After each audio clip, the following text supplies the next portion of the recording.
Status Gunung Anak Rakatau naik menjadi level siaga 3. Untuk informasi selengkapnya kita telah terhubung melalui sambungan telepon dengan Kepala Pusat Data Informasi dan Humas BNPB, Sutopo Purwonugroho. Pak Sutopo, selamat pagi. Bagaimana aktivitas terkini Gunung Anak Rakatau, Pak? Ya, berdasarkan pengamatan dari pos pengamatan Gunung Anak Rakatau PVMBG, dari pukul 00 sampai pukul pagi tadi, aktivitas erupsi Gunung Anak Rakatau masih berlangsung. Tremor menerus dengan amplitudo 8 sampai 32 mm dan terdengar dentuman suara letusan. Jadi sejak 22 Desember sampai sekarang memang terjadi letusan-letusan yang sekarang dentumannya itu hampir per menit dan masih berlangsung. Dan kalau berdasarkan laporan dan analisis dari BVMBG, ada kemungkinan terdapat lubang kawah baru yang dekat dengan ketinggian air laut, sehingga letusan berlangsung tanpa jeda. Gelegar suara letusan terdengar beberapa kali menit, karena adanya debit volume magma yang dikeluarkan meningkat dan lubang kawah membesar dari Gunung Anak Rakatau tadi. Inilah yang bisa menjelaskan dan menyebabkan BVMBG memutuskan status Gunung Anak Rakatau dinaikkan dari waspada level 2 menjadi status siaga level 3 dan radius berbahaya pun juga diperluas. Yang semula waspada radius 2 km saat ini diperluas menjadi 5 km.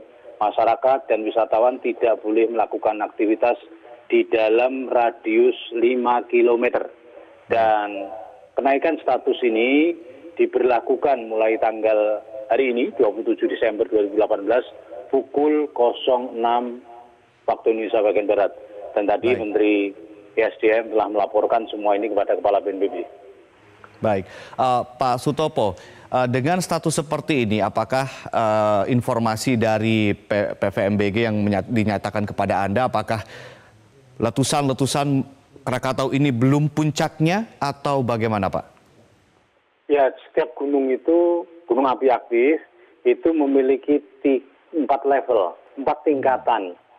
Jadi saat ini siaga level 4. Kalau terjadi sesuatu yang sangat membahayakan, statusnya awas level 4. Jadi saat ini statusnya siaga level 3 radius 5 km dan di dalam radius tadi tidak ada permukiman, jadi tidak ada pengungsi dari Gunung Anak Rakatau. Namun ada beberapa pulau di Sulawesi, Lampung Selatan yang mau dievakuasi. Baik. Pak Sutopo, dari Bandar Lampung sendiri tadi malam masyarakat sempat mengabadikan bagaimana Gunung Anak Rakatau dari kejauhan mengeluarkan petir-petir begitu ya. Nah, apa yang dengan level siaga 3 yang Anda katakan masyarakat harus menjaga jarak radius 5 km, kesiapsiagaan apa lagi yang harus dilakukan oleh masyarakat? Mitigasi apa yang harus dilakukan oleh mereka? Mungkin dengan barang-barang pribadi harus diberikan treatment seperti apa? Pada kondisi seperti saat ini ya memang masyarakat harus meningkatkan kewaspadaannya, kesiapsiagaan. Yang pertama tidak masuk ke dalam radius 5 km tadi. Baik. Kemudian kalau antisipasi hujan abu, ya tentu sangat tergantung dari arah angin. Ketika terjadi hujan abu vulkanik, masyarakat hendaknya menggunakan masker, kacamata ketika berada di dalam atau di luar rumah. Jadi seperti itu, dan aktivitas tentu saja tadi masalah dokumen-dokumen hendaknya juga disiapkan dalam satu tempat tertentu yang mudah dibawa ketika terjadi kemungkinan terburuk. Baik. Baik, untuk sementara terima kasih Pak Sutopo Purwonugroho, Kapus Datin dari BNPB. Nanti kita akan update lagi informasi dan juga pemberitahuan dari Anda.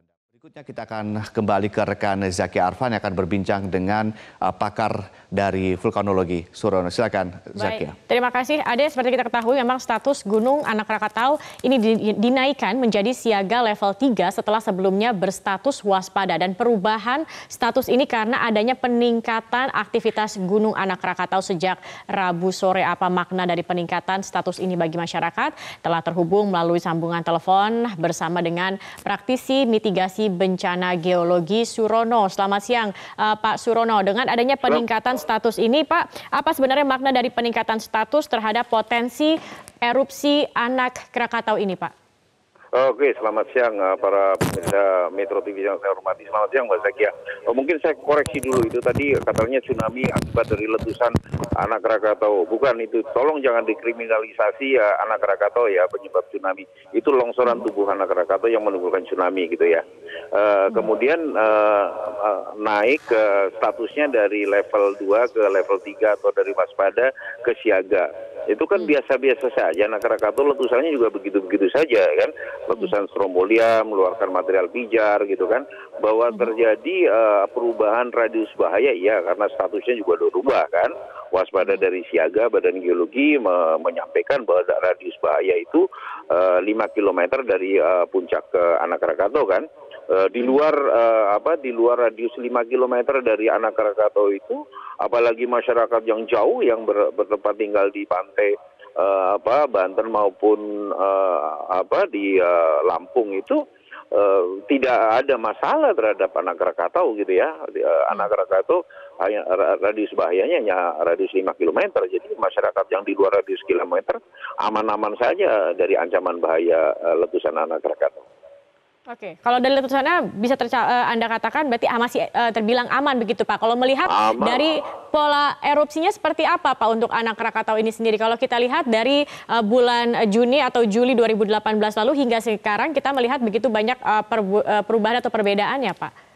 Ya tetap saja lah seperti itu, keluar asap, kemudian lontaran material pijar ya mungkin agak sedikit besar, tapi maksimum ya ketinggian 2.000 meter, 2.000 meter dari puncak lah gitu kan, sekitar itu aja gitu kan, bahwa bisa saja abu itu tertiup angin jatuh di tempat tertentu bergantung arah angin ya, terutama arah angin pada ketinggian tertentu atau bisa membawa abu itu bisa jatuh ya kan. Tetapi bahaya langsung dari letusannya itu hanya masyarakat yang beraktivitas di dalam radius 5 km, di luar itu aman-aman saja terhadap letusan anak Krakatau. Sekali lagi, terhadap letusan anak Krakatau. Tidak banyak berbeda begitu Pak. Kalau kita lihat misalkan Merapi itu kan sekali meletus besar gitu. Lalu kemudian kalau kita lihat Sinabung begitu, sampai sekarang masih terkadang ada erupsi sedikit begitu. Nah kalau anak Krakatau ini seperti apa Pak? Ya seperti itu ya, keluaran material pijar, strombolian lebih dominan ya. Strombolian itu mengeluarkan